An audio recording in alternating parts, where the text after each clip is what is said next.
Samantha Reed kept her head down as she maneuvered through the crowded hallways of Crestwood High School. At 16, she was once again the new girl, a title she had carried at 3 different schools over the past 4 years, thanks to her father's career in the military.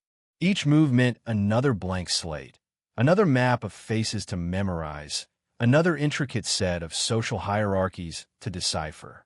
At 5'4", with a slight build, stubbornly wavy brown hair, and thick-rimmed glasses that often slid down her nose, Samantha rarely attracted attention. And that was exactly how she preferred it. Blending in was her survival tactic.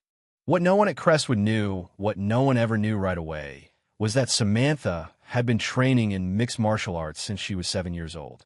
Her father, a former Army Ranger, insisted on it. For 9 years, he had drilled her in Brazilian jiu-jitsu, boxing, wrestling disciplines that had shaped her body into a coiled spring of precision and strength. But Samantha had never been one to advertise her skills. Fighting was for self-defense only, her father had said again and again. True strength was knowing when not to fight. Besides, the perpetual cycle of being the new kid demanded invisibility, not dominance. Crestwood High sprawled across several city blocks, a red-bricked maze of almost 2,000 students sorted neatly into their unspoken castes. Samantha had been there just 2 weeks, but already she knew the hot spots to avoid. The corridor behind the gym, the alley near the cafeteria where the smokers gathered, and the east stairwell, unofficial headquarters of the school's self-proclaimed royalty. Leading that kingdom was Hunter McCall, a senior with perfectly styled dark hair, designer sneakers, and a lazy smile that masked a mean streak.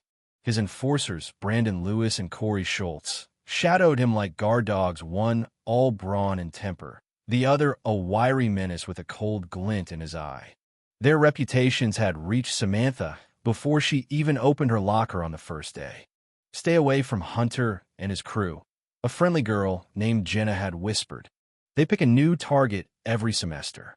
Last year, they made a freshman transfer schools. For 2 weeks, Samantha managed to avoid their radar. She took longer routes between classes, sat in the back of the library during lunch, and mastered the art of strategic invisibility. But invisibility, she knew, had an expiration date. It began, as it often did, with something minor.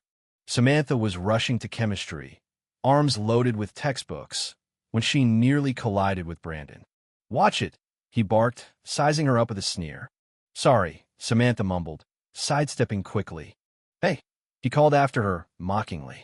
"You're new, right? What's your name?" Samantha paused just long enough to murmur Sam. He repeated it, drawing it out with a smirk. "Sam, better watch yourself, Sam." She hurried off, feeling his eyes bore into her back, a slow knot tightening in her stomach. She recognized the look, a predator testing the waters. The next day, her books were slapped from her hands by Corey as he walked by, a cruel laugh trailing in his wake. "Oops, Butterfingers." A few days later, Samantha dared to eat lunch in the cafeteria, tired of the library's musty silence. She had barely unwrapped her sandwich when Hunter himself dropped into the seat across from her. "So," he said casually, "you're the charity case this year." Samantha kept her gaze on her tray. "There's a certain way things work here," Hunter continued. "Rule number 1, know your place." "And your place?" He leaned in, his voice lowering. "It isn't here." "Got it." Samantha's muscles tensed instinctively, her body humming with the urge to defend, to counter, to dismantle.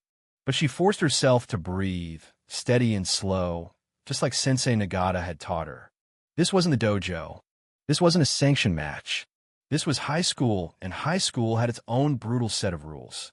"Thanks for the advice," she said evenly, gathering her lunch and walking away. Hunter's hand darted out, grabbing her wrist. Firm, not painful, but enough to make a point. That single second her body, already calculating 100 ways to escape, to overpower, was another reminder. Don't react. She pulled free without a scene. She walked away. The harassment escalated. Books knocked to the floor. Anonymous insults hissed from passing students. Samantha bored in silence, each slight feeding the storm she bottled inside. At night, She worked the heavy bag in the garage until her knuckles throbbed. She rehearsed her father's words. Fighting is the last resort. True power is restraint. But Hunter McCall didn't understand restraint. In 3 weeks into the semester, Samantha found herself cornered in the east stairwell after school, the halls deserted and silent. Hunter, Brandon, and Corey blocked her path. Well, Hunter drawled, voice echoing off the walls. Sam, nobody. All by herself. Let me through, Samantha said evenly, tightening her grip on her backpack strap. Brandon chuckled. In a rush to cry to Mommy, Corey edged closer, his voice a venomous whisper. Maybe she needs a little attention. As Brandon's hand slid low toward her backside, the world sharpened to a brutal clarity. Samantha didn't think. She moved. She caught Brandon's wrist mid-grope, twisting it behind his back and slamming him face first into the wall with controlled force. Hunter lunged, only to be swept off his feet with a precise kick to the back of his knee, landing hard enough to rattle the stairwell. Corey, screaming a curse, charged her, but Samantha sidestepped, using his momentum to flip him over her hip in a clean arc. In less than 10 seconds, all three were sprawled at her feet. Samantha stood, centered, breathing calmly. Years of training had made the movements instinctive. "Don't touch me," she said. "Don't speak to me. Stay away from me." She stepped over Hunter's gasping body and descended the stairs without looking back. Only when the cool air kissed her cheeks outside did her hands begin to tremble, not from fear, but from the adrenaline surge and the dam breaking after weeks of restraint. "Dad's going to kill me," she thought grimly. Unbeknownst to Samantha, she hadn't been alone in that stairwell. Jenna, the girl who had first warned her, had seen everything. By the next morning, the story had spread through Crestwood High like a wildfire, morphing with every telling. Samantha arrived to find stares not of mockery, but of awe. Whispers followed her, some wide-eyed, some disbelieving. "Is it true you flipped Hunter over your head? I heard she broke Brandon's nose. They say she's ex-CIA or something." Samantha endured it silently, feeling the unwanted spotlight burn against her skin. She didn't want fame. She wanted peace. But peace, it seemed, was not in the cards. That afternoon, Samantha was called to the principal's office. She sat stiffly across from Principal Hawkins, a lean, no-nonsense woman with iron-gray hair. "I've reviewed the footage from the stairwell," Hawkins said, tapping a monitor where grainy black-and-white images showed the confrontation in unvarnished detail. "Your account checks out completely. Mr. McCall, Mr. Lewis, and Mr. Schultz have been suspended. Mr. Lewis faces additional consequences for sexual harassment." Samantha blinked, caught off guard.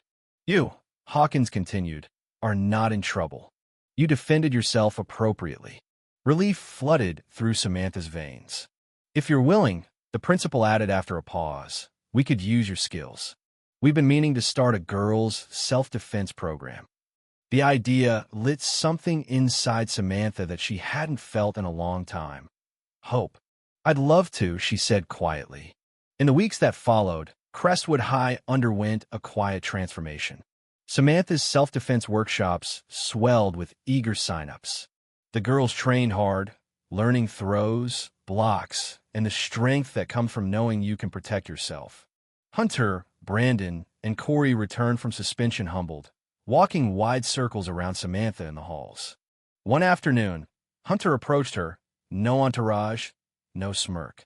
"I'm sorry," he said simply. "For everything." Samantha nodded. "It's not about what you say now. It's about what you do next." Hunter lowered his eyes. "I know."